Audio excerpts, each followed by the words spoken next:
সূরা হাশরের শেষ 3 আয়াত শুনুন। বিসমিল্লাহির রহমানির রহিম। হুয়াল্লাহুল্লাযী লা ইলাহা ইল্লা হুয়া আলিমুল গায়বি ওয়াশ শাহাদাহ হুয়ার রহমানুর রহিম।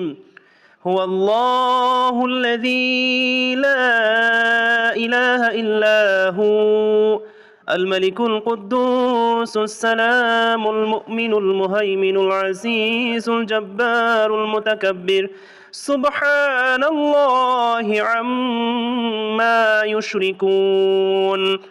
هو الله الخالق البارئ المصور له الأسماء الحسنى يسبح له ما في السماوات والأرض وهو العزيز الحكيم.